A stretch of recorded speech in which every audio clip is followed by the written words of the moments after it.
Hello students, in last lecture हमने differentiation के बारे में स्टडी किया था और डिफरेंशिएशन के ऊपर कुछ प्रॉब्लम्स को भी डिस्कस किया था।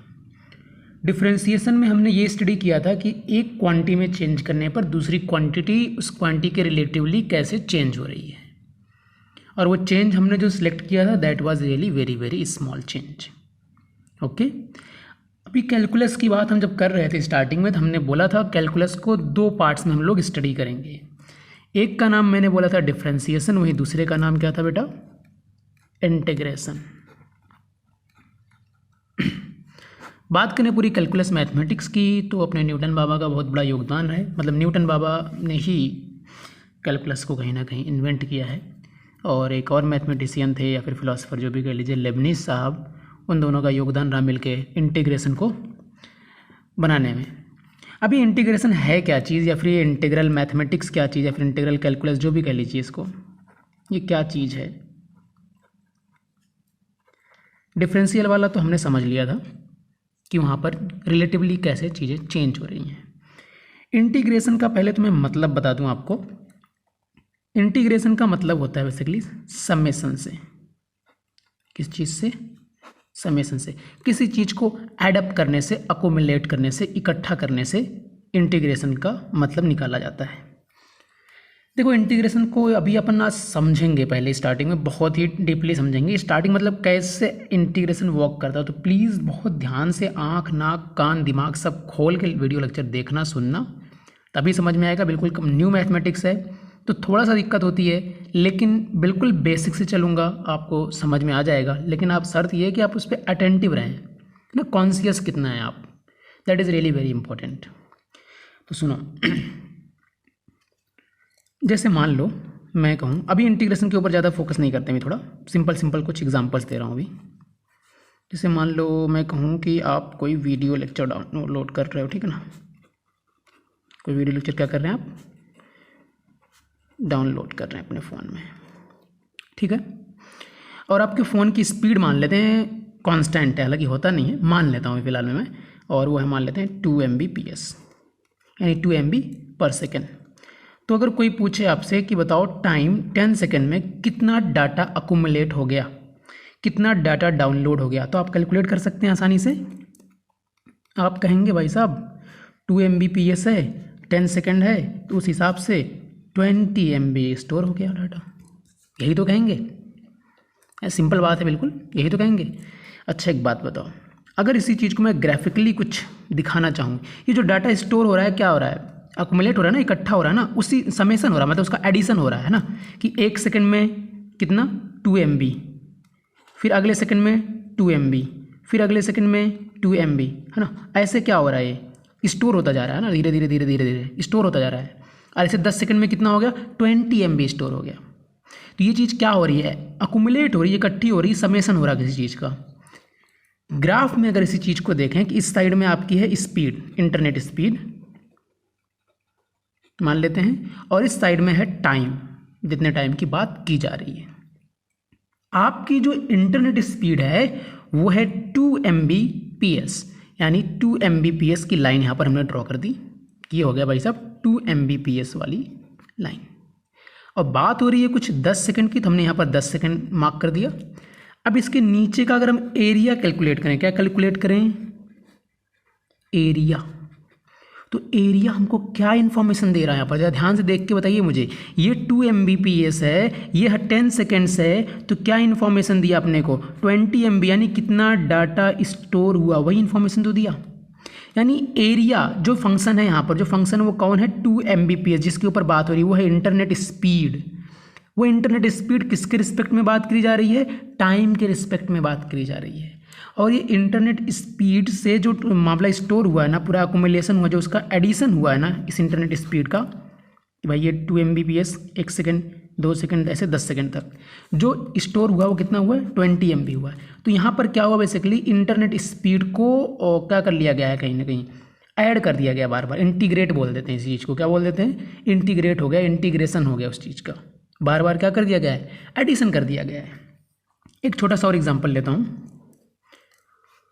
मान लीजिए कोई कार है, उसकी स्पीड है कुछ 20 मीटर/सेकेंड। और आपसे बोला जाए ये बताओ भाई 5 सेकंड में कार कितना चलेगी, what will be the distance travel by this car in 5 seconds. तो आप कहेंगे यार कौन सी बड़ी बात है, मल्टीप्लाई कर लो इसको, 100 मीटर आ गया। मैं कहूँ इसको ग्राफ से बताओ मेरे को, तो आप कहेंगे यार ग्राफ से भी कोई बड़ी बात नहीं है, इधर स्पीड दिखा दो, इधर टाइम का दिखा दो, और इधर स्पीड बता दो कितनी है मुझको 20 मीटर/सेकेंड, और टाइम कहाँ तक बात कर रहे थे भैया आप 5 सेकंड्स की बात कर रहे थे। ये ग्राफ बनाया आपने, ये लाइन, एरिया निकाल लिया आपने, क्यों, यही तो करेंगे। एरिया कैलकुलेट कर लिया तो क्या मिल गई हमको, डिस्टेंस मिल गई यहाँ पर। तो यहाँ पर हमने क्या किया है, कहीं ना कहीं स्पीड को टाइम के साथ साथ जोड़ते गए और हमको डिस्टेंस मिलती गई, यही किया। बात समझ में आई इतनी। तो यहाँ पर एरिया हमको क्या इन्फॉर्मेशन दे रहा है, इंटीग्रेशन की इन्फॉर्मेशन दे रहा है। किस चीज़ की इन्फॉर्मेशन दे रहा है, इंटीग्रेशन की इन्फॉर्मेशन दे रहा है। यानी जो भी क्वांटिटी है जिसके लिए बात होगी और जिसके रिस्पेक्ट में बात होगी, उन दोनों के बीच का जो एरिया होगा ना यहाँ पर, यानी जो ये क्वांटिटी वो ये, उसका जो ग्राफ बना उसके नीचे का जो एरिया है वही क्या देगा, इंटीग्रेशन देगा। यानी वो कैसे इंटीग्रेट हो गई है वो क्वांटिटी, कैसे वो क्वांटिटी एडअप हो गई है, कैसे वो क्वांटिटी जुड़ गई है, उसकी इन्फॉर्मेशन देगा। तो आप सोच रहे होंगे यार ज़बरदस्ती का इंटीग्रेशन बनाने की क्या ज़रूरत थी, ये सब तो हम लोगों को पहले से आता था, एक नया नाम देने की क्या ज़रूरत थी भाई। 2 Mbps है, 10 सेकंड की बात हो रही है, मल्टीप्लाई करके निकाल लिया, ऐसे ग्राफ ने डायरेक्ट निकाल दिया, रेक्टेंगल है, तो ये इंटीग्रेशन का अलग सा नाम देने की क्या ज़रूरत थी। तो बेटा देखो नाम देने की ज़रूरत थी, क्यों, आगे समझते हैं। मान लीजिए आपको एरिया जो निकालना है उस केस में ग्राफ स्ट्रेट लाइन ना हो। अभी तक मैंने जितने एग्जाम्पल्स लिए थे ना, स्ट्रेट लाइन लिए थे। स्ट्रेट लाइन मैंने इसलिए लिया था ताकि आपको समझ में आ जाए। मान लीजिए वो स्ट्रेट लाइन ना हो, ऐसा कुछ कर्व हो इस तरीके का, और फिर उसके बाद से मैं कहूँ कि भाई एक बात बताओ यहाँ तक एरिया कितना है, कुछ भी टाइम मान लेते हैं, टाइम मान लेते हैं, या फिर ये एक एक्सिस हो गई एक्स और ये एक हो गई फंक्शन, जो भी क्वांटिटी की बात हो रही है, यानी ये फंक्शन ऑफ एक्स है, यानी एक्स के साथ डिपेंड कर रहा है, और ऐसा ग्राफ बना लिया उसने। पहले क्या था, स्पीड था यहाँ पर और टाइम था, यानी स्पीड टाइम के साथ कैसे डिपेंड करी, तो स्पीड टाइम का फंक्शन हो गया था यहाँ पर, और वो टाइम यहाँ पर था। तो ऐसे कुछ भी हो सकता है, इसलिए मैंने एक्स लिख लिया, एक जनरल फंक्शन की बात कर रहा हूँ, एफ ऑफ एक्स, और ये ग्राफ बन गया। और मैं कहूँ इस ग्राफ के नीचे का एरिया बताओ, तो पहले क्या होता था, सुनो, पहले क्या करते थे लोग, ऐसा लाइन ड्रॉ कर लेते थे, हमें कर्व के नीचे का एरिया निकालने नहीं आता था। अभी आपको भी नहीं आ रहा है, लेकिन इंटीग्रेशन में आप अब सीखेंगे कि कर्व के नीचे का एरिया कैसे निकालते हैं। तो जब नहीं आता था लोगों तो क्या कर लेते थे, लाइन ड्रॉ कर लेते थे और इस रेक्टेंगल का एरिया कैलकुलेट कर लेते थे। और ये जो शेडेड एरिया बाकी जो बच रहा है ना कर्व वाला, मतलब डबल शेडेड मान लो इसको, डबल शेडेड, इसको अनशेडेड मान लो, तो टोटल एरिया कितना हो गया, रेक्टेंगल का प्लस जो ऊपर वाला है कर्व्ड शेप का, है ना, डबल शेडेड पोर्शन, वो ये चीज़ हो गई। लेकिन प्रॉब्लम क्या आई उस समय निकालते समय, ये वाला हिस्सा कुछ ज़्यादा अगर होता था तो वहाँ पर हम उसको नेग्लेक्ट नहीं कर सकते थे। अभी इस केस में अगर आप देखें तो रेक्टेंगल का एरिया और ये एरिया में जो अगर आप कंपैरिजन करें तो ये एरिया नेग्लेक्ट नहीं किया जा सकता है कि आप इसको नहीं भी लिखें तो चल जाएगा, ऐसा नहीं कर सकते। डबल शेडेड एरिया को भी इंक्लूड करना बहुत ज़रूरी है। यहाँ पर समस्या बनी कि यार ये कर्व है, अब इसके नीचे का एरिया कैसे निकाला जाए, रेक्टेंगल का तो हमने निकाल लिया ऐसे लाइन ड्रॉ करके, इसका कैसे निकाला जाए। तो उस समय लोगों ने क्या जुगाड़ लगाया,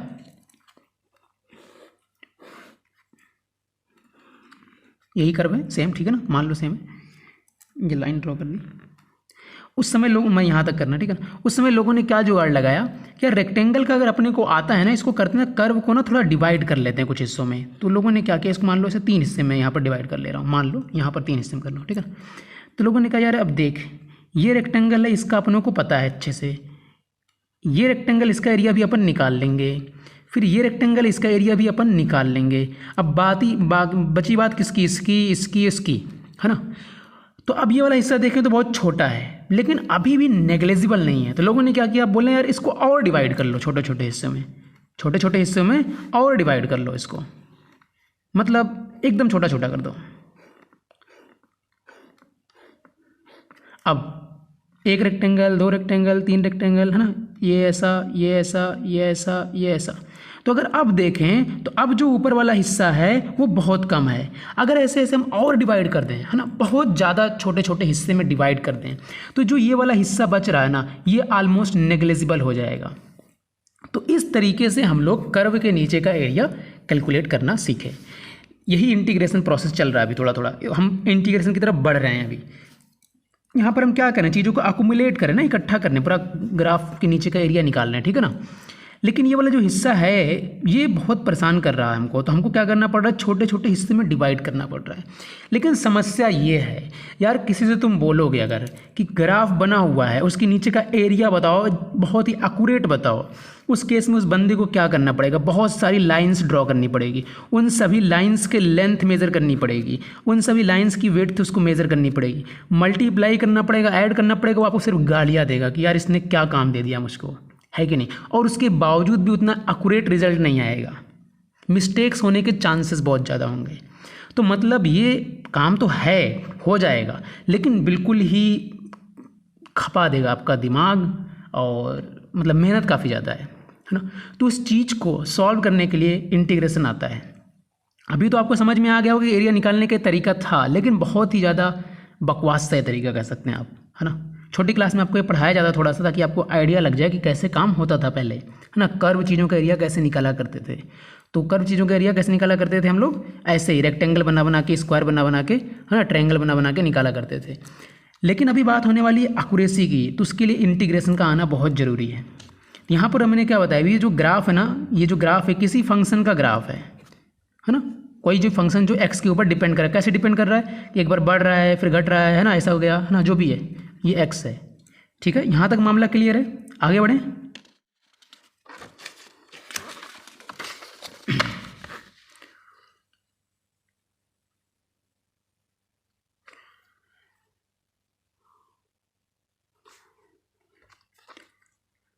अब ध्यान से देखना, बिल्कुल ही ध्यान से।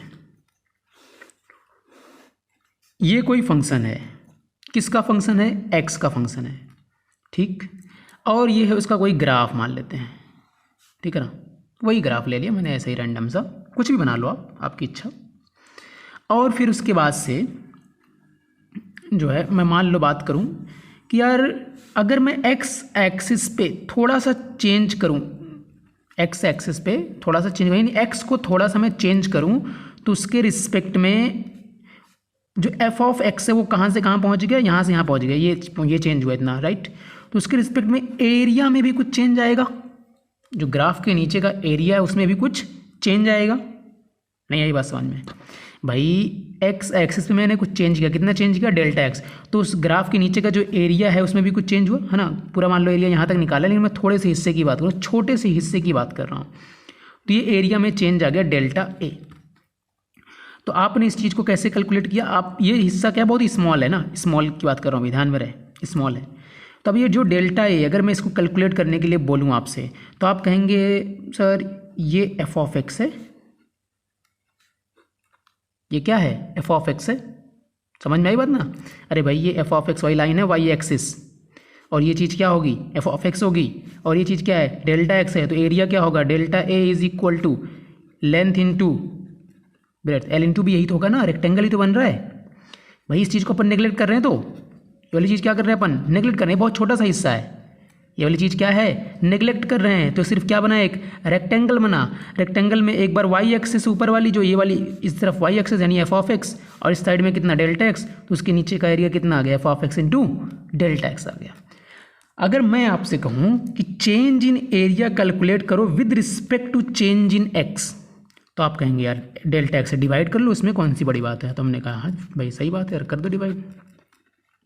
फिर मैं कहूँ कि यार ये डेल्टा एक्स ऐसा होना चाहिए कि बहुत ही ज़्यादा छोटा हो, यानी लिमिटिंग कंडीशन हमने लगा दी, यहाँ पर हमने लिमिट लगा दी, और वो लिमिट क्या है, delta x is really very very small that is tending towards the zero.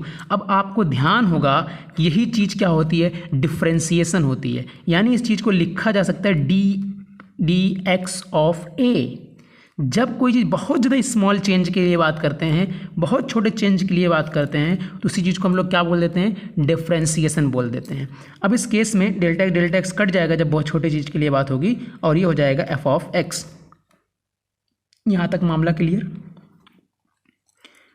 एक बात जरा मुझे बताओ, एरिया का मतलब मैंने क्या बताया था? इंटीग्रेशन बताया था। यानी एरिया हमको क्या इन्फॉर्मेशन दे रहा है? एरिया हमको इन्फॉर्मेशन देता है किसी चीज़ के अकुमुलेट होने की, इकट्ठा होने की, राइट, समसन होने की इन्फॉर्मेशन दे रहा है, इंटीग्रेट होने की इन्फॉर्मेशन दे रहा है, इंटीग्रेशन को बता रहा है।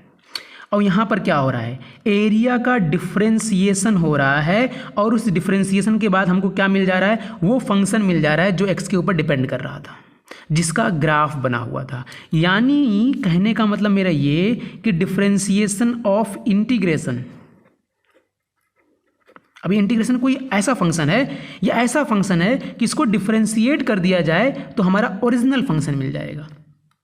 बात समझ में आई? तो कहने का मतलब ये, अगर अपने को इसके नीचे का एरिया निकालना है, क्या निकालना है? एरिया निकालना है, यानी इंटीग्रेशन निकालना है, तो हमको इस फंक्शन के लिए ऐसी वैल्यू खोजनी पड़ेगी, ऐसी वैल्यू खोजनी पड़ेगी, ऐसा फंक्शन खोजना पड़ेगा कि उसका डिफ्रेंशिएट करने के बाद यही चीज़ वापस आ जाए। तो उस वैल्यू को, उस फंक्शन को जो हमने खोजा, उसी को क्या बोलेंगे? इंटीग्रेशन बोलेंगे, इस वाले फंक्शन का।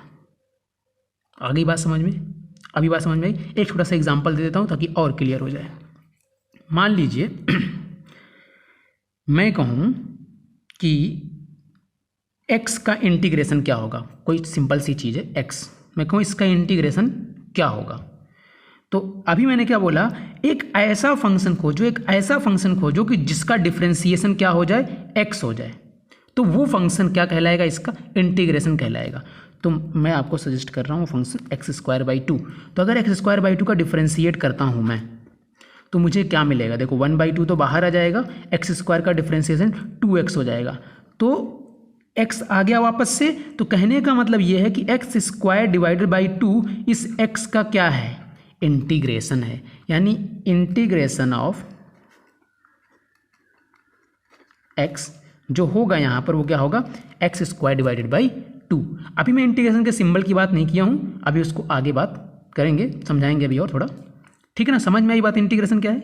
मतलब ऐसी चीज़ जिसका डिफरेंशिएशन क्या हो जाए, वापस से वही चीज़ हो जाए। इट इज़ समथिंग लाइक किसी चीज़ का स्क्वायर करो फिर अंडर रूट करो तो वापस से वही चीज़ आ जाती है। यानी स्क्वायर करना और अंडर रूट लेना जस्ट रिवर्स प्रोसेस है।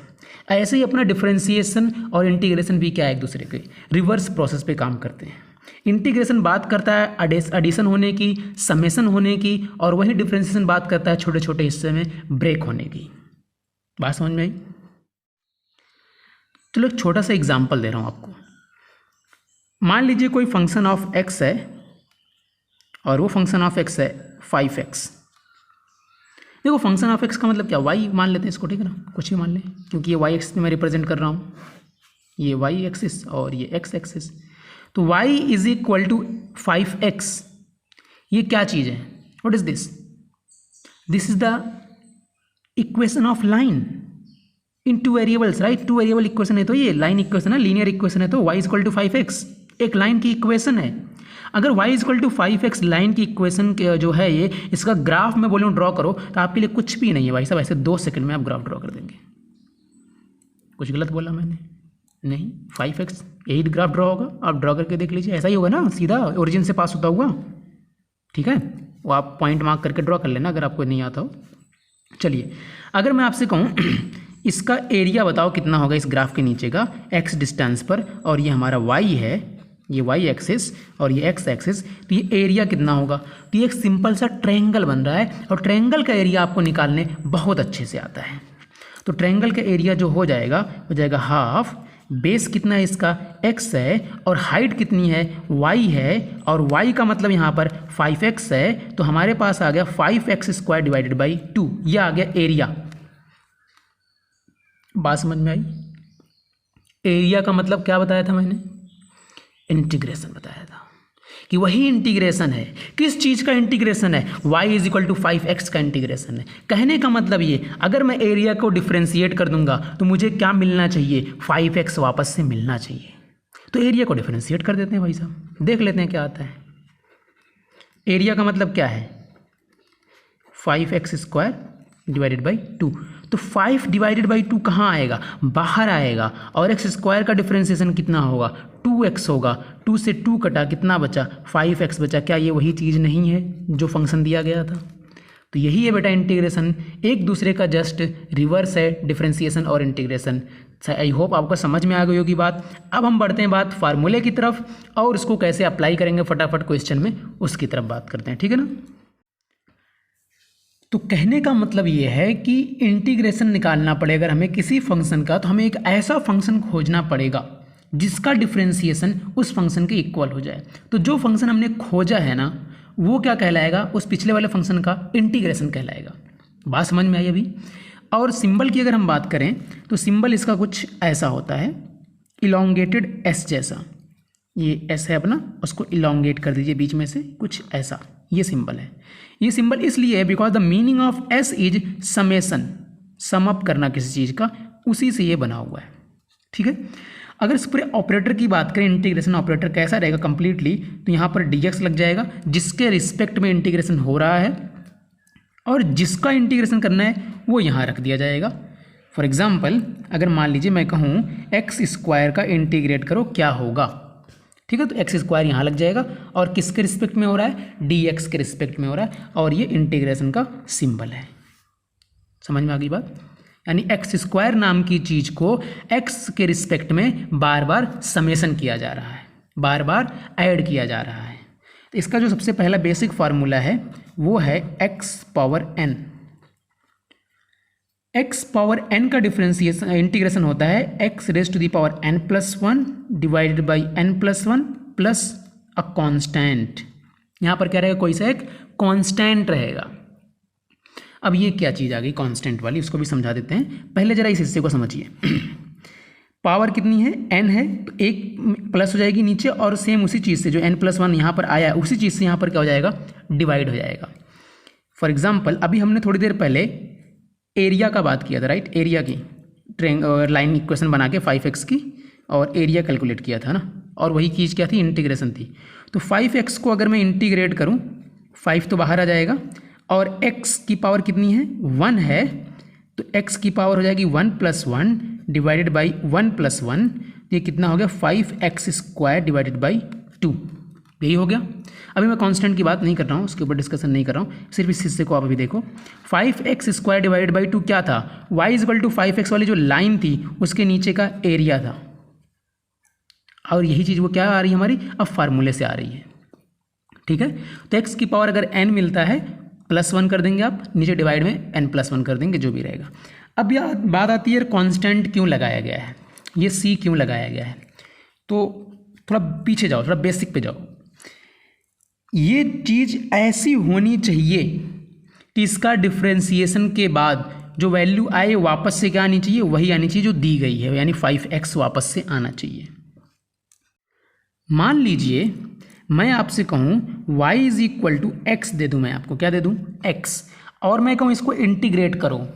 अब इंटीग्रेट करने का मतलब एक ऐसा फंक्शन खोज के बताओ मुझको जिसका डिफरेंशिएशन क्या आ जाए, वापस से x आ जाए। तो किसी बच्चे ने कहा सर अगर हम x² / 2 ले लें और इसको डिफरेंशिएट करें तो इसका डिफरेंशिएशन वापस से वही चीज़ आएगा। तो हमने कहा करके देख लेते हैं। तो 1 / 2 आ गया बाहर, x² का डिफरेंशिएशन हो गया 2x, तो क्या बचा x। तो मैंने कहा बहुत से बेटा, यानी x² / 2 क्या हो गया, x का इंटीग्रेशन हो गया। फिर दूसरे बच्चे ने कहा अरे सर अगर हम x² / 2 + 4 ले लें तो भी यही चीज़ आएगी डिफरेंशिएट करने के बाद। हमने कहा करके देख लेते हैं, हो सकता है ये बच्चा भी सही हो।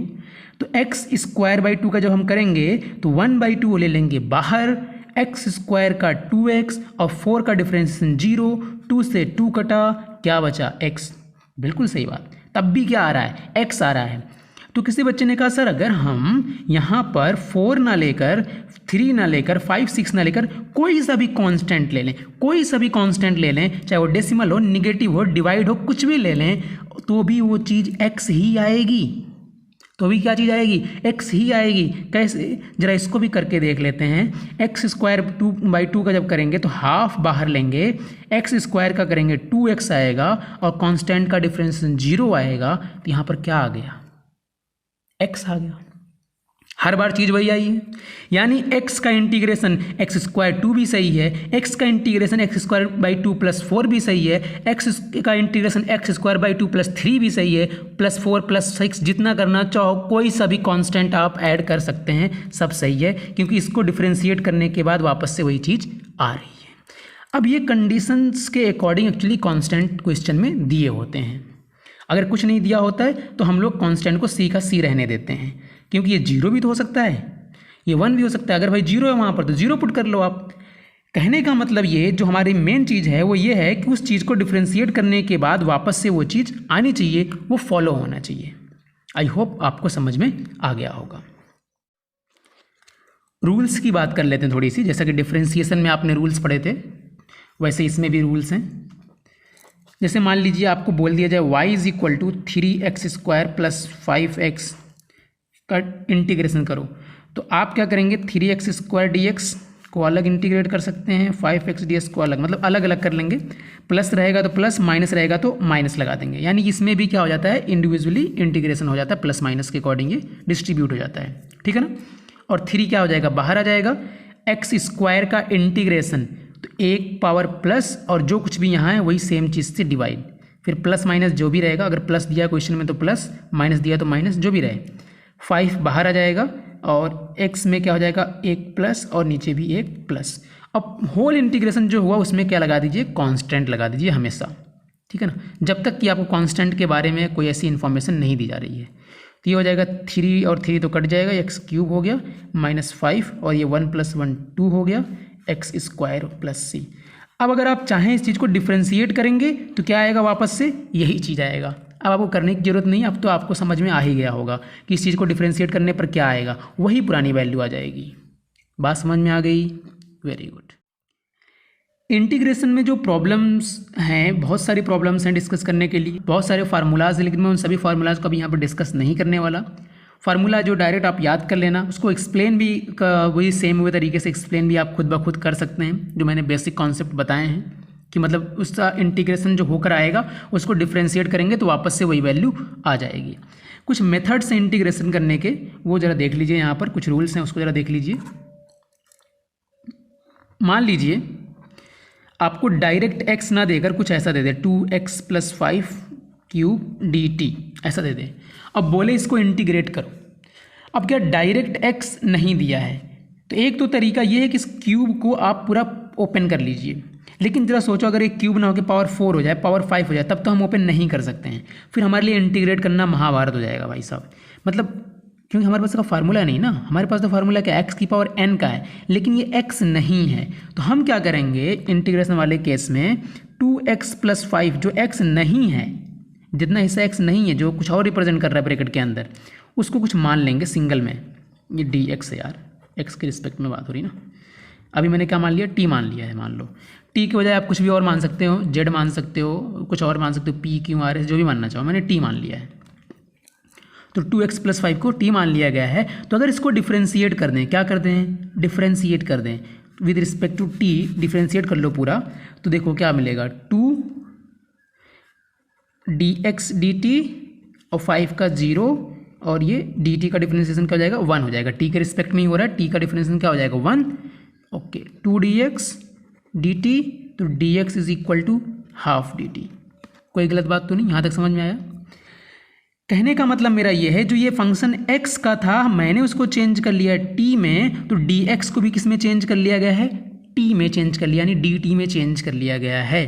तो उस हिसाब से अब इंटीग्रेशन क्या हो जाएगा, 2x + 5 की जगह पर t लिख दिया गया, यहाँ पर क्यूब लगा हुआ है, क्यूब लगा दिया तो ये आ गया t⁻⁴ डिवाइडेड बाई 4, और प्लस क्या लगाते हैं, कांस्टेंट लगाते हैं। अब जो t की वैल्यू थी उसको पुट कर दीजिए, वो वैल्यू है 2x + 5 पावर 4 डिवाइडेड बाई 4 और प्लस c। एक और चीज़, dx का मतलब क्या, हाफ dt है, dt नहीं है, क्या है, हाफ dt है। यहाँ पर हाफ भी आएगा, हाफ भी रहेगा यहाँ पर, ठीक, हाफ भी रहेगा, तो यहाँ पर क्या जाएगा, 8 हो जाएगा। आप सोच रहे होंगे सर कांस्टेंट के साथ हाफ क्यों नहीं लगाया, तो भाई साहब देखो कांस्टेंट का मतलब तो कांस्टेंट होता है, उसमें 2 से डिवाइड करोगे तो वो भी वो क्या रहेगा, कांस्टेंट ही रहेगा, तो इसलिए कांस्टेंट को कांस्टेंट रहने दीजिए, उसमें हाफ लगाने की जरूरत नहीं है। ऐसी कुछ और एग्जांपल्स लेता हूँ मैं। मान लीजिए आपसे कह दिया जाए A X plus B raise to the power N D X को इंटीग्रेट करो। ये एक जनरल फार्मूला भी है एक्चुअली, जब इस तरीके का कुछ फॉर्मेट मिल जाए हमको। तो ए एक्स प्लस बी को कुछ मान लीजिए, पहले मान लेता हूँ मैं Z A X plus B को। अब इसको डिफरेंशिएट कर दीजिए विद रिस्पेक्ट टू एक्स या फिर विद रिस्पेक्ट टू जेड। तो विद रिस्पेक्ट टू जेड मैं डिफरेंशिएट कर दे रहा हूँ, बी तो कांस्टेंट है अकेला 0 हो जाएगा और जेड का जेड के रिस्पेक्ट में 1 हो जाएगा। यहाँ पर आ गया D X is equal to 1/a into D Z, यही आ गया। तो यहाँ पर हमने क्या किया है, x वाले फंक्शन को z में चेंज कर लिया और dx को भी dz में चेंज कर लिया है। बात समझ में यहाँ तक? तो अब देखो ध्यान से, ये पूरा इंटीग्रेशन कुछ ऐसा हो जाएगा, ax प्लस बी की जगह पर z raise to the power n और dx की जगह पर 1/a dz, यानी 1/a तो बाहर आ जाएगा क्योंकि a एक कॉन्स्टेंट है और z की पावर n dz क्या हो जाएगा, z power n+1 divide by n+1 और प्लस कांस्टेंट, ठीक है ना। ये हो गया। z का मतलब क्या था, ax प्लस बी था, क्या था ax प्लस बी था। अब पावर कितनी आ गई, अब n+1 आ गई, कितनी आ गई n+1 आ गई, होल डिवाइड बाई कितना a इंटू n+1। तो ये फार्मूला है एक तरीके से, आप चाहें तो इसको याद भी कर सकते हैं, लेकिन कोई बड़ी चीज़ तो है नहीं। इसको बोलते हैं बेटा सब्स्टिट्यूशन मेथड इंटीग्रेशन का, ठीक है ना, कि मतलब अपन ने x की जगह पर कुछ और सब्स्टिट्यूट फाइंड आउट कर लिया है, कोई और वेरिएबल फाइंड आउट कर ली है जो x को रिलेट कर रही है और उसको चेंज कर लिया है, फिर बाद में वापस से वही वैल्यू पुट करके उसी के फॉर्मेट में निकाल लिया है, ठीक है। मैं वापस एक सिंपल सी इक्वेशन पर आता हूँ। मान लीजिए आपको दे दिया जाए y is equal to 5x plus 2, कितना दे दिया, y is equal to 5x plus 2। अब बोला जाए कि ये जो ग्राफ बनेगा इसका, इस ग्राफ के नीचे का जो एरिया है ना, x is equal to 2 to x is equal to 5 के बीच में निकाल के बताओ कितना होगा।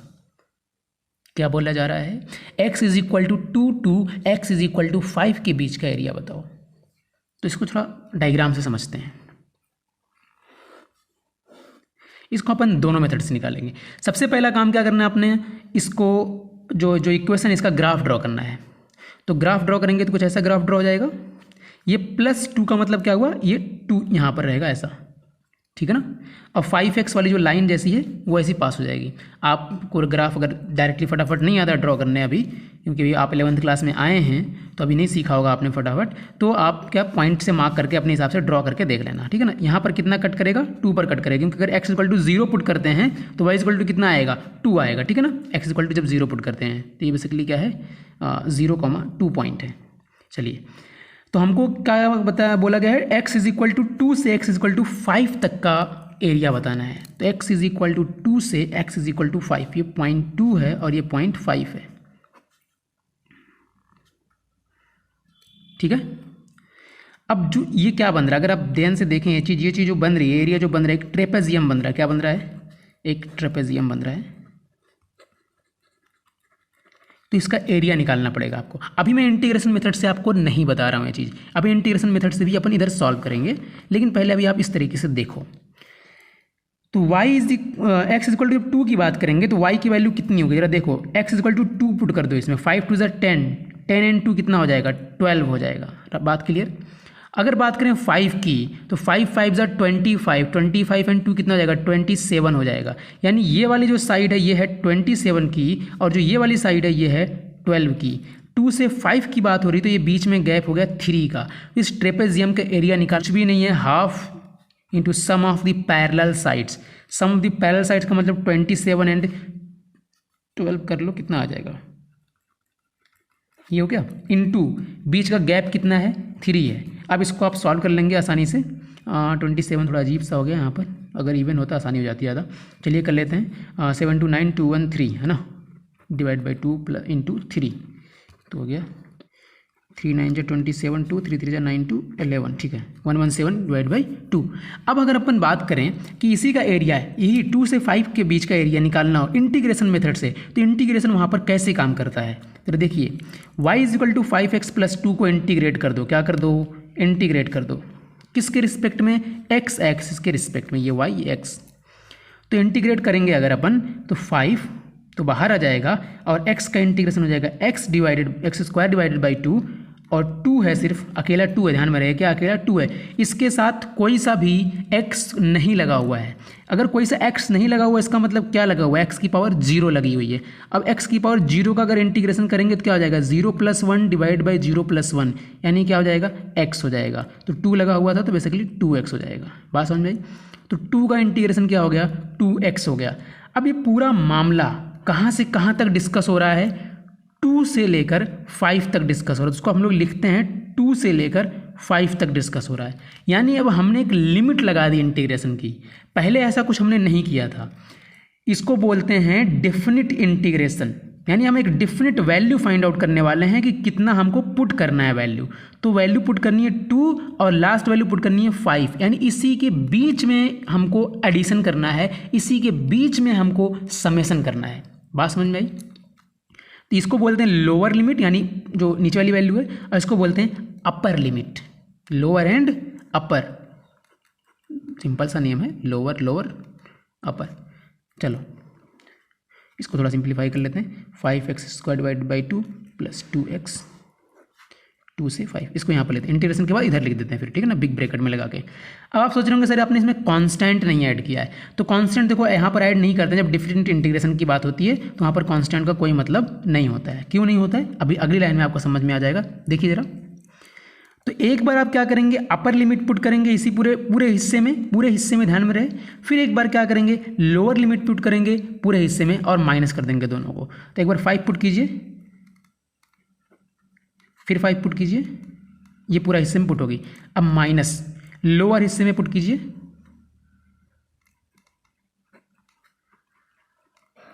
ठीक। अब देखो अगर कांस्टेंट में लगा देता ना, यहाँ पर प्लस सी यहाँ पर प्लस सी तो कट जाता, बीच में माइनस आ रहा है, इसलिए मैंने कांस्टेंट नहीं लगाया। तो डेफिनेट इंटीग्रेशन में यानी जहाँ पर डेफिनेट वैल्यू आने वाली है वहाँ पर कांस्टेंट का यूज़ नहीं किया जाता है। अब अगर देखें इस चीज़ को अगर आप सॉल्व करते हैं ना, तो 2 5 10 और -4 कितना होने वाला है 6 होने वाला है, राइट। और बात करें इसकी तो ये हो जाएगा कितना 25 एंड 5 125 और ये हो जाएगा 5 × 4 20 -20 डिवाइड बाई 2 और ये +6। मतलब इसको आप सॉल्व कर लेना, मैं इसको जल्दी जल्दी कर दे रहा हूँ। 125 -20 कितना हो गया बेटा 105 डिवाइडेड बाई 2 + 6। अगर इसको सॉल्व करेंगे कितना हो जाएगा 105 + 12 डिवाइडेड बाई 2। तो क्या ये चीज़ वही नहीं आ गई 117 डिवाइडेड बाई 2। आप इसको करना एक बार खुद। तो इंटीग्रेशन इस तरीके से अपना काम करता है। नीचे का एरिया कोई भी ग्राफ हो उसके नीचे का एरिया अगर कैलकुलेट करना हो तो आसानी रहती है। अब आप सोच रहे होंगे सर ये वाला मेथड ज़्यादा इजी था as compare to the integration. नहीं बच्चों, ये मेथड इसलिए इजी था क्योंकि मैंने एग्जाम्पल ही इजी लिया था। जस्ट इमेजिन अगर मैं ये कहूँ कि y = x² नाम का कोई ग्राफ है, कोई फंक्शन है y = x²। अब इसके नीचे का एरिया बताओ x = 0 से लेकर x = 2 के बीच, तब वहाँ पर ट्रेपेजियम नहीं बनेगा, तब y = x² का ग्राफ स्ट्रेट लाइन नहीं बनेगा। ये क्वाड्रेटिक इक्वेशन को बता रहा है। क्यों, पावर कितनी है 2 है, तो कैसा इक्वेशन है ये क्वाड्रेटिक इक्वेशन है। अगर आप इसका ग्राफ बनाएंगे तो अलग बनेगा, वैसा थोड़ी बनेगा जैसा आप सोच रहे हैं। नो नो नो नो, बिल्कुल नहीं। इसका ग्राफ एक्चुअली ऐसा बनता है, ऐसा बनता है कर्व बिल्कुल। अब यहाँ पर ट्रेपेजियम बना लो, अब कैलकुलेट कर लो ट्रेपेजियम से, नहीं कर पाओगे। अब तो वही तरीका करना पड़ेगा, आपको इनफाइनाइट बार लाइन खींचनी पड़ेगी, लाइन ड्रॉ करना पड़ेगा, हर छोटे छोटे हिस्से का निकालना पड़ेगा, और माथा खराब हो जाएगा आपको, फिर गालियाँ दोगे, है कि नहीं। तो यहाँ पर इंटीग्रेशन काम आता है कि y = x² को अपन यहाँ पर फटाक से क्या करते हैं इंटीग्रेट करते हैं। लिमिट लगाएंगे भाई साहब 0 से लेकर 2 की बात हो रही है। x² का इंटीग्रेशन x³ डिवाइडेड बाई 3 बात हो रही है 0 से लेकर 2 तक की। तो एक बार 2 पुट किया एक बार ऊपर वाली वैल्यू, फिर -0 पुट किया, कितना आ गया 8 डिवाइडेड बाई 3, बस हो गया सॉल्व। तो दिस इज़ द इंटीग्रेशन, और इस तरीके से वो यूज़ होता है बार बार हमारे फिजिक्स में। कहीं भी किसी चीज़ का वैल्यू निकालना होता है इंटीग्रेट करके, है ना। तो जहाँ पर भी जैसे मान लो हमने बात करी थी स्पीड और टाइम वाली, स्पीड है ये टाइम है ना, कितना डिस्टेंस ट्रेवल किया। तो यहाँ पर भी क्या होता है ना, जरूरी थोड़ी है ना स्पीड फिक्स रहे, स्पीड भी तो बदल सकती है, तो टाइम के साथ कैसे बदल रही है, यानी स्पीड का टाइम के साथ क्या फंक्शन है, अगर हम वो कैलकुलेट कर लें, है ना, वो पता हो हमको, तो हम आसानी से उसका डिस्टेंस कैलकुलेट कर सकते हैं by calculating area under the curve. ठीक है, मान लीजिए स्पीड किसी व्हीकल की, कोई व्हीकल है उसकी स्पीड जो है ना टाइम के साथ कुछ इस तरीके से डिपेंड करी 2t², इस तरीके से डिपेंड कर रही है। और आपसे बोल दिया जाए ये बताओ भाई टाइम का जो 1 सेकेंड है वहाँ से लेकर टाइम का जो दूसरा सेकंड था, मतलब t=1 सेकंड से 2 सेकंड के बीच कितना डिस्टेंस वो ट्रेवल करेगा, यानी जो बीच में 1 सेकंड का एक गैप है ना 1 और 2 के बीच का, उस टाइम में कितना डिस्टेंस वो ट्रेवल कर लेगा। तो आप बोलेंगे भाई साहब ये कोई स्पीड ये वाली होती है और ये टाइम होती है, यानी इसके नीचे का जो एरिया होगा वही अपन को बताएगा डिस्टेंस, और एरिया का मतलब इंटीग्रेशन। तो ठीक है भाई साहब, अपने को इंटीग्रेशन का नॉलेज है तो कोई बड़ी बात नहीं। टाइम की बात कर रहे हैं आपने, इसलिए हमने टाइम लगा दिया, यहाँ पर टी लगा दिया है। 2 तो आ जाएगा बाहर देखो, और t² का हो जाएगा t³/3, 1 प्लस ऊपर 1 प्लस नीचे। और लिमिट आपने क्या बताई भैया, 1 सेकंड से लेके 2 सेकंड तक, तो भैया कोई दिक्कत वाली बात नहीं, 1 से 2 पुट कर दो ना। और 3, 2/3 बाहर ले लिया, मतलब 3 का कोई मतलब तो है नहीं, उसमें तो वैल्यू पुट होगी नहीं। t किस में वैल्यू पुट होगी, सिर्फ t में पुट होगी ना, तो 3 को बाहर ले लो, कोई दिक्कत वाली बात नहीं है। तो t पर एक बार क्या पुट करना है अपने को, 2 पुट करना है, फिर माइनस लगा के लोअर लिमिट पुट करनी है, एक बार अपर वाली लिमिट, फिर माइनस लगा के लोअर वाली लिमिट। चलिए भाई साहब, 2 का 8 हो गया, यहाँ पर 1 हो गया, तो कितना आ गया 14/3, यानी कितना डिस्टेंस ट्रेवल कर लेगा, 14/3 मीटर डिस्टेंस ट्रेवल कर लेगा। अब आप सोच रहे होंगे सर हम क्यों माने भैया 14/3 डिस्टेंस ट्रेवल कर लेगा, हम नहीं मानेंगे। तो भाई साहब देखो, अगर आपको नहीं मानना है तो एक काम कीजिए, ग्राफ पेपर उठाइए। क्या उठाइए, ग्राफ पेपर। और ग्राफ पेपर पे जो है ना y = 2x² का ग्राफ बनाइए बैठ के बढ़िया से। मतलब कैसे बनाएंगे ग्राफ, कम से कम मान के चलना कि 30 पॉइंट तो सेलेक्ट करना ही करना, बढ़िया से ग्राफ बनना चाहिए। 30 नहीं 10 मान लो, छोटे छोटे। x की वैल्यू पुट करेंगे, y की वैल्यू क्या आई वो लिखेंगे, फिर x की वैल्यू पुट करेंगे, y की वैल्यू क्या आई, ऐसे बहुत सारे पॉइंट्स आप नोट डाउन कीजिए। फिर उसका ग्राफ बनाइए सुंदर सा। फिर उसके बाद से उस ग्राफ जो बन जाए ना, उसमें क्या कीजिए आप, रेक्टेंगल और ट्रायंगल जो बन रहे हैं उसको डिवाइड कर लीजिए, फिर उसको मल्टीप्लाई करके जोड़िए। जोड़ने के बाद क्या आएगी वैल्यू आपकी, 14/3 की अप्रॉक्सीमेटली इक्वल आएगी।